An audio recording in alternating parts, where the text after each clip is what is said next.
these particular games. How do we judge quarterbacks in the NFL, right? We know how many years have we sat on this set and said Dak Prescott is good? Wait, like he's a guy you can win with. You only get into the upper echelon in moments. This is one of those moments, one of those games. It is that. It does feel that way. It feels like it's a measuring stick game in part for the Cowboys because the 49ers look like the best team in the NFL, and an even larger part for their quarterback because this team has been his house of horrors. What does he need to do? Yeah, and number one, you got to respect the middle of that San Francisco defense. Those linebackers, Greenlaw and Hufanga, when he drops down, is spectacular. So I totally agree. He's got to outplay Dak Prescott. Number two, he's got to have like a very good understanding. I would not throw right that much against San Francisco's defense. This is a little bit nerdy, but I think I would throw left way more if I was Dak Prescott. He's got to spit the ball to the perimeter. So Why left more than right? Charvarius Ward plays to the right side of our offense. Got it. He's playing at a very high level, and I think that's very dangerous for Dak Prescott. Diamador Lenore plays to the left side, and he's good, but I don't think he's playing as high as Ward. So if I was Dak Prescott, I would throw it to the left side of the field way more. Again, that's very nerdy for everyone to pay attention to. But that's exactly what I would live. So absolutely, I'll play Brock Purdy. I agree with that point. Number two, CeeDee Lamb's got to have more explosive plays than Brandon Ayuk. Brandon Ayuk has become a number one wide receiver, and CeeDee Lamb is a number one wide receiver. But Ayuk's got way more explosive plays right now in my eyes when you watch the tape, and he's making more plays on a football downfield. CeeDee Lamb's a very good player. So, like, which one of those guys wins out on that? And then two, San Francisco is not only a talented defense, it is by far the defense that runs through the football best and tackles best. If Dallas doesn't win like the yards after catch type of game versus San Francisco's defense, it's going to be hard to consistently move the ball and score points. Yeah, so there's the X's and O's piece of this, which is fascinating, and then there's the psychology piece of this. And I always turn to my psych major, Kimberly Martin, the psychology of this for Dak. We saw it starting right away Sunday. They're asking him immediately about it after their big win, and he's firing back. What is at stake psychologically for Dak in this game? I think this is a big must-win for the Cowboys from the standpoint of this is a show-me-who-you-are game. We know that Dak is a wonderful quarterback. We know that the Cowboys are a good team. On paper, you know that coming into most matchups, they're going to have the better roster, right? Except these are the moments. For me, this is almost bigger than a divisional game, only from the standpoint of this is a team that we have seen you can't get past. And as a locker room, as a franchise, like Jerry even said it, they're a great team.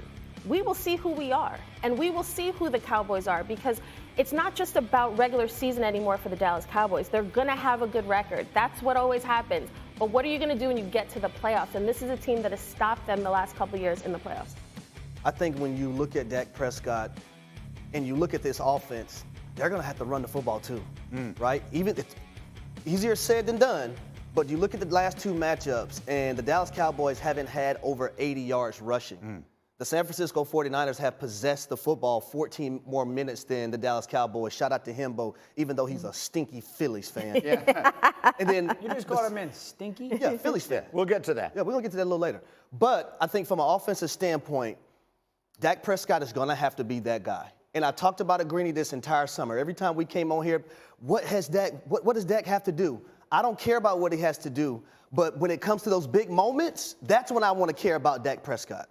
That's what I want to see him be. I want to see him make the proper throws when it's your opportunity to do that. I want to see you take care of the football in the red zone. That's what Dak Prescott has to do. And this go route right here to CeeDee Lamb, if he throws that football out there and allows CeeDee Lamb to go get it, now that pressure would have been on the San Francisco 49ers and a young Brock Purdy, a rookie Brock Purdy, to go down and score and match what the Dallas Cowboys did last season. Yeah, that would have been a touchdown if he'd put it where it should have been instead of the big play that it was. And so there's all of this fancy stuff.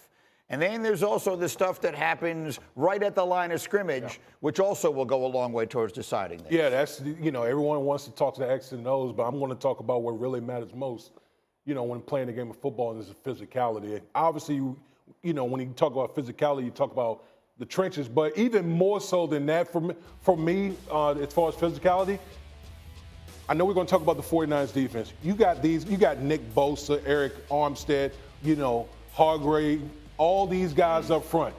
Can the Dallas Cowboys match the 49ers' relentless physicality as it relates to the 49ers defense? Also, we're not even talking about the trenches here. Dan O pointed it out. It's the yards after catch. They're the best in the league. That's part of physicality. Yep. The San Francisco 49ers are the best team in the National Football League at yards after catch. Their ability, and a lot of it has to do with like Deebo Samuel, their ability to break tackles and gain those extra yards, those are the killers as it relates to getting off the field, particularly on like third down. Yeah. You talk about Dak Prescott, right? We have a lot of stats that get thrown out that aren't quarterback stats. This is one of them. The last 2 times Dak has played against San Francisco's defense, and it's been third down with 4 or more yards to go, which is, a little bit of a quarterback situation. It's not we can run the football. It's 3 for 22. 3 for 22. Wow. And could get done. So a lot of times, like, we lean into it's the quarterback, and this is one of those games that Dak Prescott has the opportunity versus one of the best defenses in the NFL to start to rewrite their narrative. And the other thing is this. They lose this game, that's 2 conference losses. Yeah. Yep. They'd be at least 2 games down to Philly and San Francisco when we're talking about they're a playoff team, but then they're going on the road again in these playoffs. Greeny, one thing I also want to point out here, when I watch the Dallas Cowboys, I know it's early in the season, we just basically hit the quarter point. Dallas Cowboys, they're like a front-running team. And what I mean by that is they've jumped all over teams. How? Whether it's, where their defense swarmed, their defense scored touchdowns. When he's behind, he's near the bottom of the NFL. So I think this is where this game is going to be really important because now you got to go blow for blow with a team that's just as good or better than you. You can't rely on getting spotted points essentially by your defense. Guess how many turnovers Brock Purdy has in 9 career starts? 3. So, like, if you're going into this game and we're saying, well, Dak Prescott's got to outplay Brock Purdy, usually the Dallas defense is like, we'll get you 10. We'll get you 14 type of thing with our – you're not going to get it more than likely with Brock Purdy. He doesn't give the ball away. So now, to your point, like, they're going to have to go and blow for blow when it comes to not being reliant on getting some of the – and the thing with Dallas' defense, I would say, is this. That's a little bit different this year with San Francisco's offense. Dallas' defense hasn't been stretched sideline to sideline like San Francisco's is. It's going to stretch them. The way that they are stretching teams, 53 and a third, and the ball distribution – and then Ayuk's big play making down the field, I'm telling you, that's different about San Francisco's offense this year. And it's not just Deebo, though. It's George Kittle you have to tackle. It's Christian McCaffrey you're going to have to tackle. Keep going. Right? And it's Brandon Ayuk you're going to have to – Kyle Juszczyk. It's multiple guys from a defensive perspective, if you're the Dallas Cowboys, that you're going to have to be able to tackle in space. And because that's what San Francisco, they live off of that. They live off of, you know what, we're going to get the ball quickly to our guys, and 9 times out of 10, they bank on their guys winning, and they do. Let's put it as simply as we can. The 49ers, through a quarter of the season, have shown themselves to be the best team in the NFL. Cowboys are going to go in there and try and prove they belong right next to them Sunday night. It shapes up, I think, as the biggest game of the NFL season so far. Mac Jones, to say he has struggled would be underselling it. He's already thrown 4 interceptions. He's 23rd in the NFL in total QBR. And listen, it is becoming fashionable to say because it's becoming almost impossible to ignore. Dan, how much of the blame for what the regression that we have seen in Mac Jones from a very promising rookie season to what we are seeing now, how much of that do we have to put at the feet of his legendary head coach? Respectfully, a significant amount. Since they've drafted Mac Jones, give me one move that they've made that has been unquestionable that's going to make Mac Jones better. Outside of Bill O'Brien this year, one move. There hasn't been like this really big offensive line signing that's going to make them that much better. There hasn't been a perimeter player. You go, there we go. That's going to help. Obviously, last year was a complete disaster. Try to tell everyone about that. And I said this before the year, okay? Where do we honestly rank New England's skill position players in that conference? Indy, maybe better. Maybe Tennessee, but even Hop has made some plays down the field. So we're asking this third-year quarterback who's got his third offensive coordinator in 3 years, who had a defensive disaster as his play caller last year, to go take the jump, take the leap. Now, Mac Jones, you got to own some of your own stuff when it comes to your feet in the pocket. I talked about that Monday morning. They cannot throw the ball outside right now, and that's a little bit because of Mac's feet and a lot of it because they don't have people on the outside to win. But there hasn't been, outside of the signing of Bill O'Brien, I can't think of one addition to that offense that has made me think this is about Mac Jones and getting him better. That's right. And so here's the way I view this, and you tell me if this makes sense to you. When players do things that seem so uncharacteristic of them, this is exactly not what you would have thought Mac Jones's problem Bill O'Brien was said. going that was to be. the word he used. He was like, Mac made some decisions that were very uncharacteristic. Simply put, there is nothing on this offense, there's nothing on this roster, if you're a fan of the New England Patriots, that excites you. There's also nothing on this roster that if you're an opposing defense, that scares you, that you think, okay, what are we going to do to neutralize that?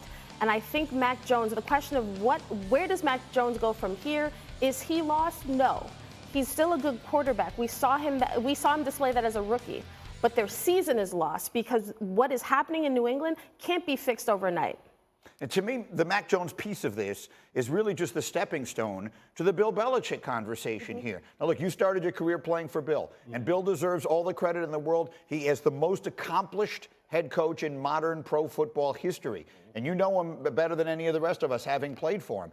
But lately, it feels like that whole "in Bill we trust" thing, all these decisions that we generally just give him the benefit of the doubt, it feels like a very long time since one of them turned out to work. For the first time in a long time, New England Patriots are irrelevant. Think about that. Yeah. The preeminent dynasty in the National Football League, they are irrelevant as it relates to the rest of the National Football League.